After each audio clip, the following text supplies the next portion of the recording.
co-host, Christy Smith. Hello, Christy. How are you today? I'm doing good. How about you? I'm good. I'm good. You ready for Christmas yet? I am no. Same here. No. It's already, what, the 8th?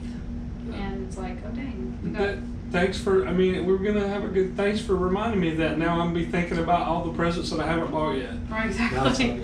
No, we're doing good. We're doing good. House is decorated. Awesome. Christmas tree is up and Awesome. all of that stuff. So yeah, we're having a good time. Cool. My cats and my grandson are ripping the Christmas ornaments off at this point. So yeah, we're good. It's all fun. We're good. How are you doing today? Doing good. Well, yeah. Cool. Yeah. You comfortable?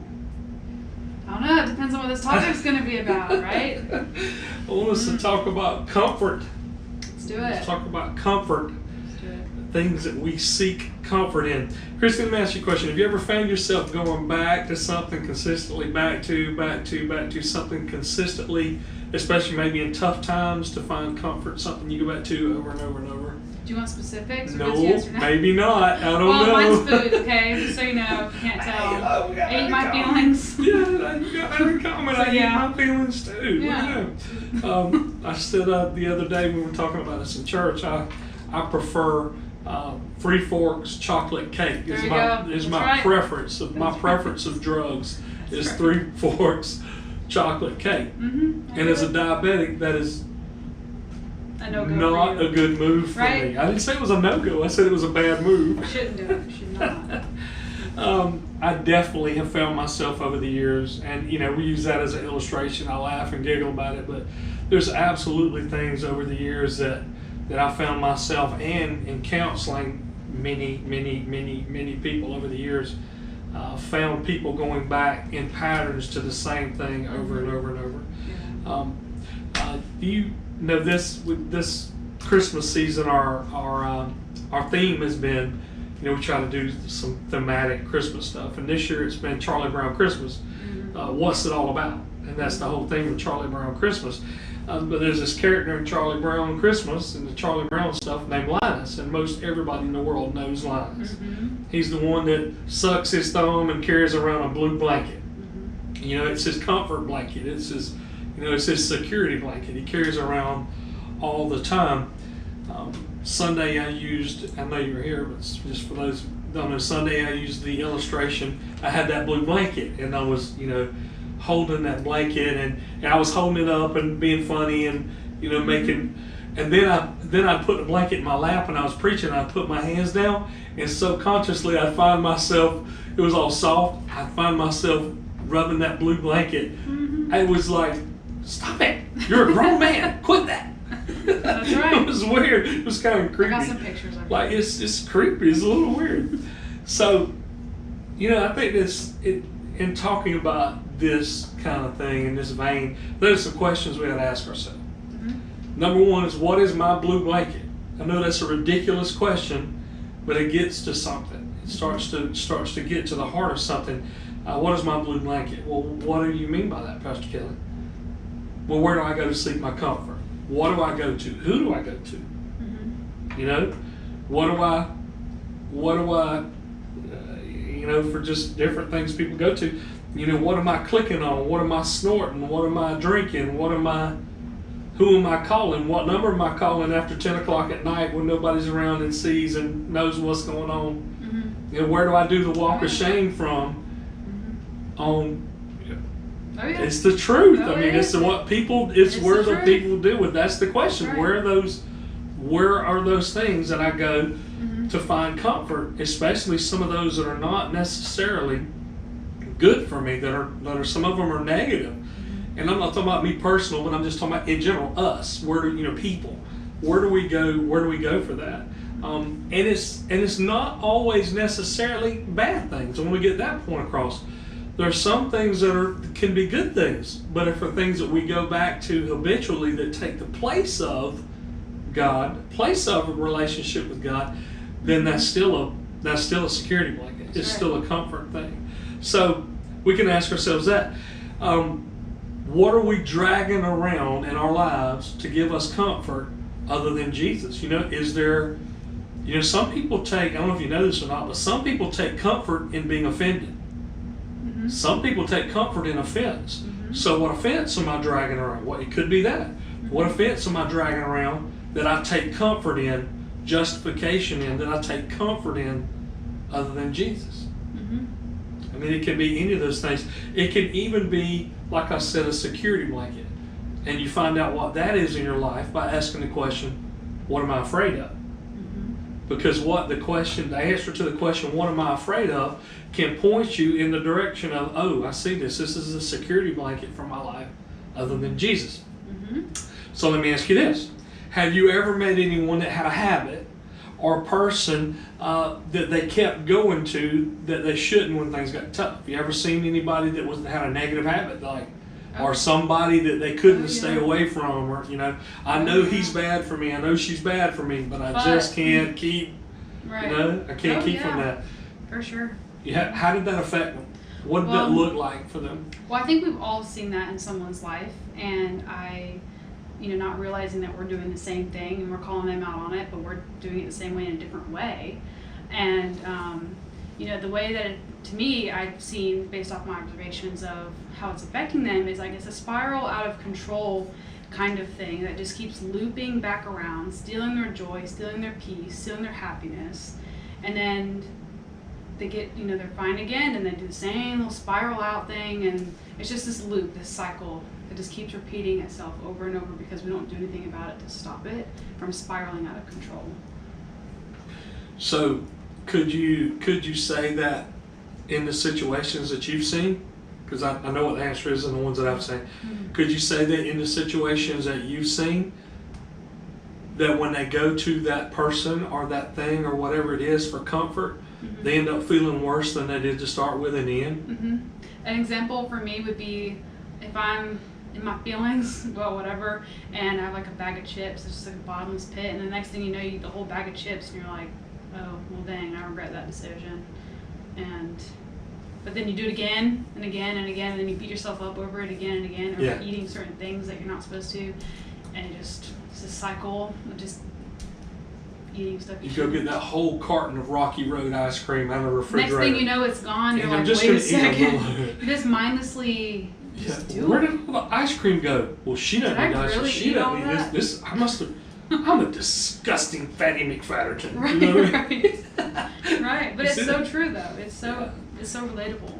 We use that, but there are also situations, and if I'm going to be like, get real for a second, get real for a second.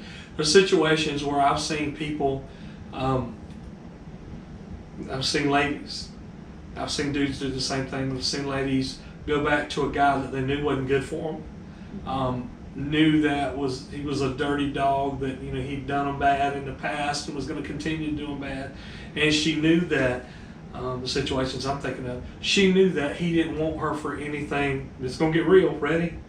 Didn't want her for anything but sex.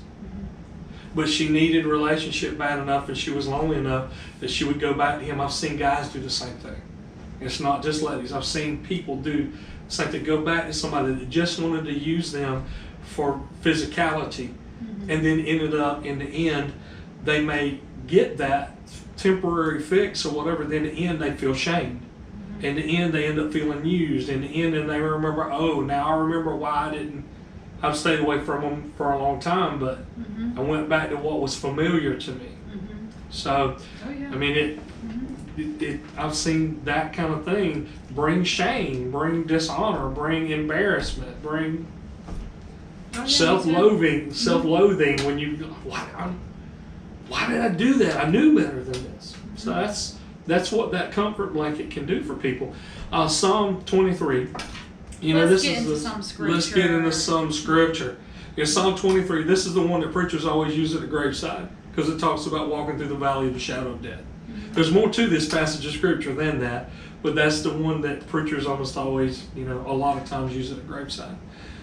It says, Psalm 23, 1-6, the Lord is my shepherd, I shall not want. He makes me, it doesn't say suggests, it says he makes me lie down in green pastures. Well, why green pastures?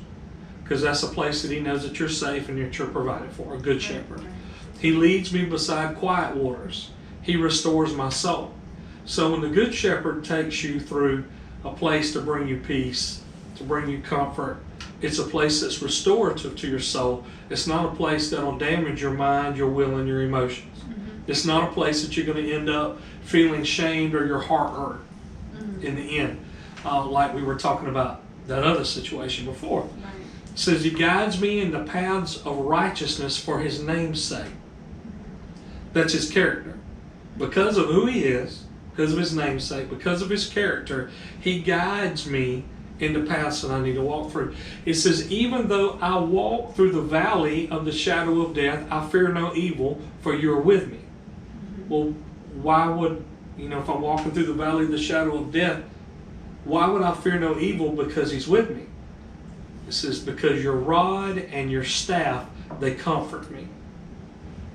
So there's comfort to be found with the Good Shepherd. Jesus is the Good Shepherd. There's comfort to be found in the rod and staff. The rod is correction.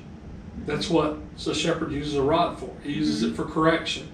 And the staff, he uses it to direct the sheep. With the crook, he can even pull a sheep back out of the water. He can put, from drowning. Right. He can do what he needs to do to protect the sheep. So and sheep are self-destructive animals to themselves. Like if one will just walk off a cliff and the other one just follow because they have no sense of it. And we are compared to sheep, by the way, if you didn't know that. We are kind of self-destructive sometimes. We need a savior. We need a shepherd. We need one. Absolutely, we need one. So, in His rod, in his correction, and He only corrects those who He loves, His correction and His direction, there's comfort in that.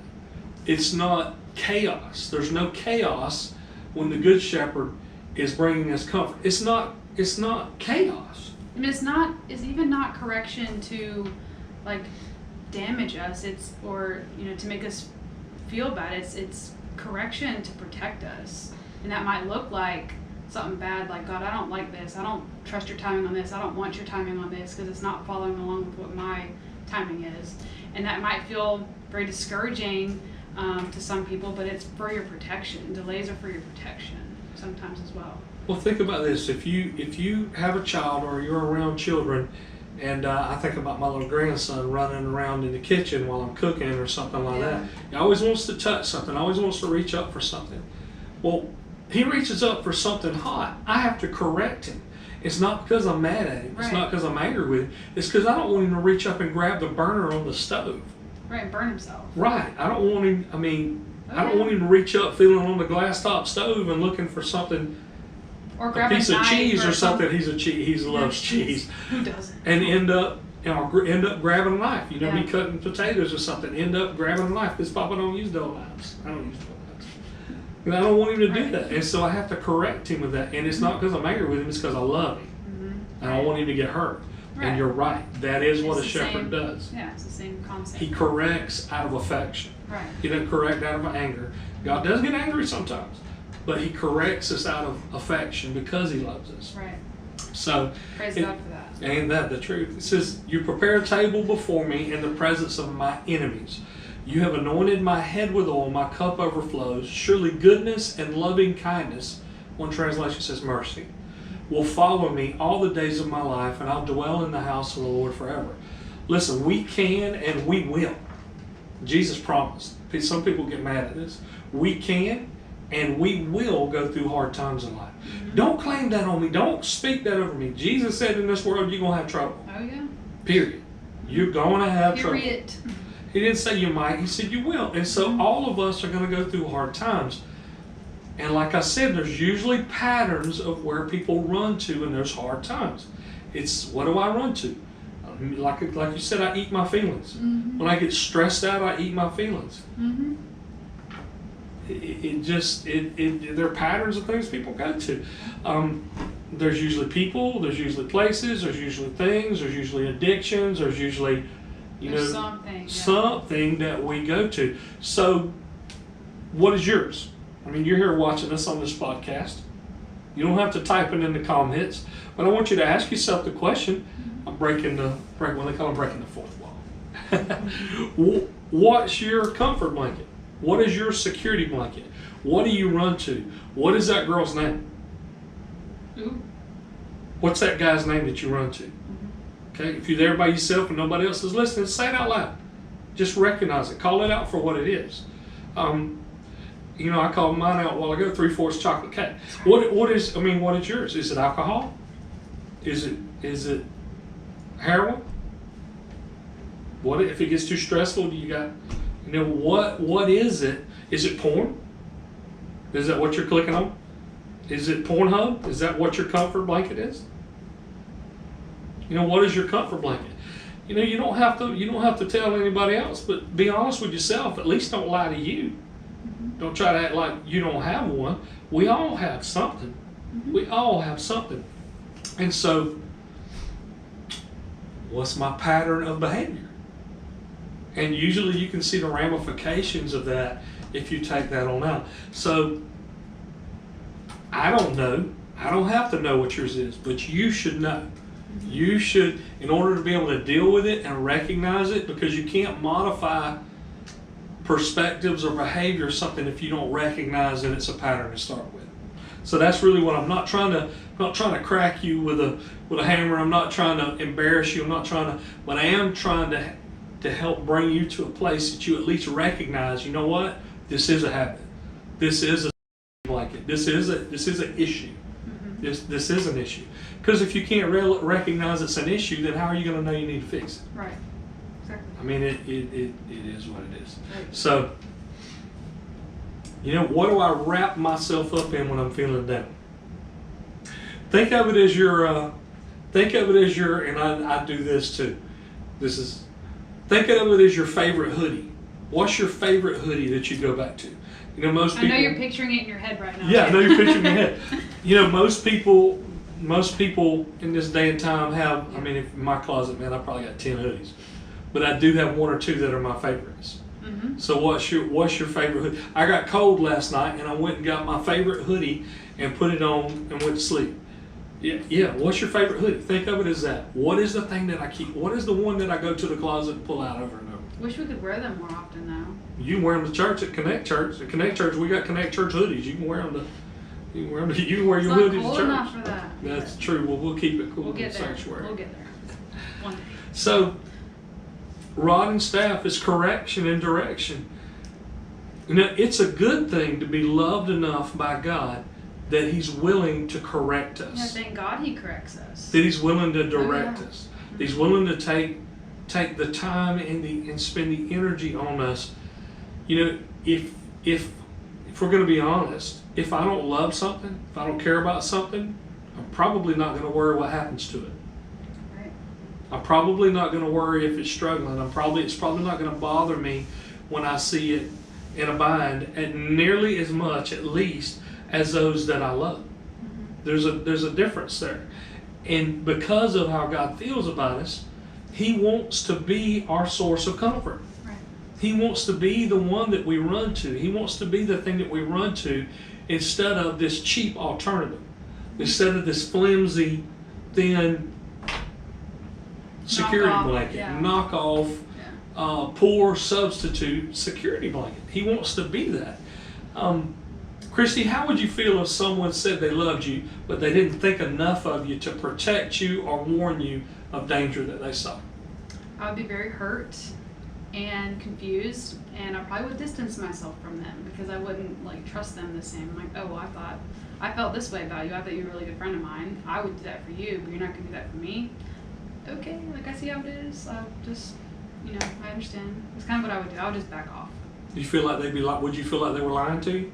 Mm-hmm. You said you loved me, but you were going to let me step on this trap. You betrayed, for sure. Betrayed is a great word. That's a good strong word. That's a good strong word. I like that word. Well, would you feel valued No, if they didn't protect you, didn't at least try to warn you? Mm-hmm. So it would make you not feel valued. It would make you feel like you were worthless to them. Right. That you didn't have value to them. Yeah. Would you feel comfortable with that relationship? No, I would back off for sure. Well, I would. Most of the things that we run to, most of the people that we run to for comfort, especially outside of Jesus, if they're our main thing, if we end up feeling shamed, if we end up feeling not valued, what does that say about those relationships? What does it say about that we've put so much stock in? it really says they really don't value us. Those things really aren't good for us. If I constantly eat my chocolate cake feelings That chocolate and it cake gives does me not diabetes, that chocolate cake did not care about me at all. It does not. The chocolate cake does not care. Chocolate cake is brutal. It does not have any feelings for you at all. Oh, it does not. It does. not. It sits there looking all chocolatey Calls your name. and sweet and calls your Yeah. name. Oh yeah. And it doesn't care how it affects you. It does not. It does not. It doesn't care at all. Blood sugar. Blood sugar through the roof. It doesn't care. Yeah. Run that sugar up. Have another bite of chocolate cake. It'll be fine. It'll be You've good. already messed up. You You can start really do. tomorrow. Exactly. You can start over tomorrow. Oh, Monday. Listen, Okay, next it's not Monday. even time to take your meds. You just take a little extra meds Yeah, just take tonight. a little extra. It's It'll be okay. fine. It'll be fine. Nobody has to know. Yeah, exactly. It's true. So am I saying that chocolate cake is a sneaky link? Is that what I'm trying to say? That really kind of sounded like they don't. I Anyway, mean, you can make that whatever you. we'll Your let chocolate cake could be anything. we'll let that go. We'll Right. let let people deal with that. Y'all deal with that on your own. Psalm chapter 20, verse 7 says this: some trust in chariots and some trust in horses, but we trust in the name of the Lord our God. They collapse and fall, but we rise and stand upright. It's interesting that you used the term a while ago when I asked if someone said they loved you, but they didn't warn you of danger, that you would have trouble trusting them. That's what you said. Mm-hmm. It's true. Some trust in chariots and some in horses, but we trust in the name of the Lord our God. We trust in His character. They collapse and fall, but we rise and stand upright. That's right. When we trust in God, we go to Him for our comfort. Mm-hmm. We go to Him in times when they're good times and when they're bad times. And He's trustworthy. That's why we can go to Him. We can go to Him because There's of that. an indescribable comfort, like the feeling of God's comfort is different than anything else that Mhm. might comfort you or you think will comfort you. It's like, you just can't really explain it. When you truly have that peace and that comfort of God, it's different. Like it hits different. Right in the middle of the valley of the shadow of death. Yes, it does. And that's what David was talking about. Mhm. This is exactly what he was talking about. Mhm. So, what is it that we're trusting in? Are we trusting in horses, chariots, armies? Are we trusting in a chick? Are we trusting in a dude for comfort? Mhm. Are we trusting in a political system for comfort? Ooh. Are we trusting that our party? I mean, all of my Georgia friends love you. Are we trusting in a particular person that won a seat or didn't win a seat for comfort?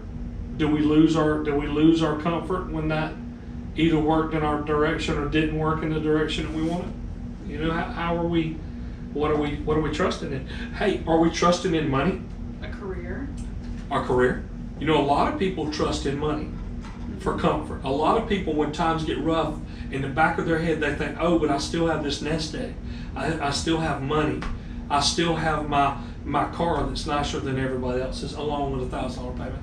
I still have $1,000 payment. my big house that other people don't have that I can go back to. I still have my bank account that I can go back to, because money is where I find my comfort. Mm-hmm. Possessions are where I find my comfort. I can find my identity and my comfort in that I have built this business called Babylon. Look at this Babylon the Great that I've built by my own hand and with my own strength and power. Is that where you find your comfort? Because you can lose that quick. Ask Nebuchadnezzar. That's right. He lost his mind, was run out of town. Mm-hmm. His hair grew like eagle's feathers and his nails grew like talons. And that happened until he would give honor to God. And then he got his mind back. So, I mean, what are we looking for? I used this the other day. Are we looking at our reputation? It says we trust in the name of the Lord our God. That's His character. That's His reputation. He's worthy of that. Mm-hmm. God asked me one time in a church situation, and I've told this from the pulpit. God asked me one time in a church situation that was headed into a church split. And before I even knew it was headed into a church split, He asked me, because my reputation is important to me. And I'm one of those funny people who my word still means something to me. Mm-hmm. That's how I was raised. That's how I'm helping to raise my grandson. That means something to me. When you say something, you swear to your own hurt or not at all. Mm-hmm. And so my reputation means something to me. My name means something to me. Maybe that's a little old school, but that's the kind of person that I am. And the Lord spoke to me and asked me, He said, Kelly, are you willing to lose your good reputation for me? I said, what, Lord? Excuse me? What do you mean? Why would I do something stupid and lose my good reputation for you? Or lose my good reputation? If it meant doing what was right, would you be willing to lose your good reputation? And I told him, I said, Lord, if it's you, I'll give up whatever. And very shortly after that, I had to make a stand in a church situation that resulted in a church split. There's some people wanted to do something that was sin. And if I'm going to be real honest, it was a racial thing. There was one group of people that were one race that didn't want another race of people to come to church with them. It was a racial thing. Mm-hmm. And homie, don't play that. Right. That's sin. Mm-hmm. If you think that's sin, if you got any issues with whether or not that is sin, and I don't play those games. And this was in a town that was racially divided, and a state that was racially divided, in a situation that was super racially charged and divided, and I don't play those games. Mm-hmm. And that church split. And to be quite frank, that church went under, and I would not capitulate. I wouldn't capitulate in that. And because that church went under, there were a lot of people that looked at me and said, well, you blew that church up. No, I didn't let sin have its way. And I lost my reputation for a while because that church blew up. As well, I don't know if he could pastor a church or not. That one that he was pastoring blew up. That church was split and blown up before I got there. Right. But I just wouldn't do what other people had done and let sin have its way. Right. And so I lost my good reputation. Where do I go to find comfort in that? I can't go to my reputation anymore. Right. I can't say, well, at least I have a good reputation. At least I have good standing. No, I didn't. I lost relationships. You got to go to Jesus. He's the only one that can comfort you in a situation like that. And we needed it. My wife and I both, my family needed it. So anyway, all of those things, whether it be money, business, reputation, whatever, all of those things can be taken. All of those things in a minute can be destroyed. You can, if you got investments and you trust in those, you can lose that in a skinny minute. For sure. And you can lose it. All of those things are temporal. Mm-hmm. I guess that's really what I'm saying. Mm-hmm. If you go to the arms of a person, they may change their mind about you. All of those places of comfort are temporary. Jesus is for us, and He wants to be with us, and He wants to be our blanket of security. You know, it's Emmanuel. This season we're celebrating Emmanuel, God Mm-hmm. with us. He wants to be our blanket of security. He's much more effective than a cheap security blanket. Christy, do you think anything in your life that can protect you better than Jesus? Absolutely not. And if I do try to do that, it always lets me down. It'll always let you down. There's nothing, like, Jesus won't let you down, no matter what. He's for you, not against you. He's for you. Listen, what we carry around with us shows us where our heart is. It's what we place our comfort in, what we place our trust in, shows us what our comfort blanket is. It just does. God wants to be that for us. He wants to be with us. He is for us. He wants to be that place of intimacy, because a lot of times that's what people are looking for. He wants to be that place of intimacy that we run to. Jesus won't make you settle for a temporary fix. If you're desperate for affection, if you're desperate for attention, if you're desperate for encouragement, if you're desperate for intimacy, security, if you're looking for that security blanket, Jesus won't make you settle for a cheap imitation. He's for real. He's permanent. All right. 5 practical things, 5 practical points. Number 1, Jesus is a source of comfort and security that covers all the areas of my neediness and my humanity. Mm-hmm. And we all have neediness and humanity. Number 2, Jesus is not just an imaginary blanket fort. Did you do that as kids? Did y'all make like blanket forts where you put chairs and put blankets over them? Oh, yeah. There's no security in that. If a big bear comes, that's coming.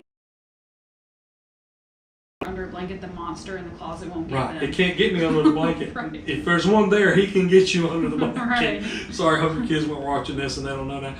But Jesus is not an imaginary blanket for protection. He's real. He's for real. Mm-hmm. Jesus provides more than just a thin blanket illusion of comfort and security. Mm-hmm. All of those things that we go to, it's just an illusion of security. Jesus is the only real, eternal security. The Bible actually talks about Jesus being our tower of strength. He's our strength. What we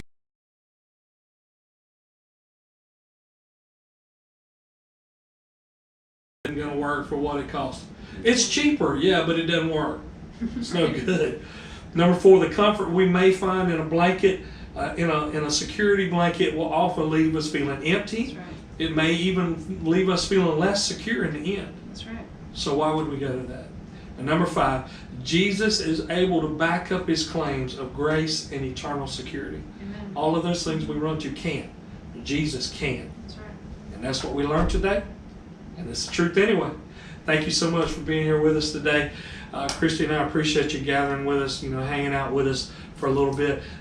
It's the truth anyway. Please like, share, subscribe. Check us out on Spotify. Subscribe there. We'll see you next Thursday, 5 o'clock. We appreciate you and we love you very much.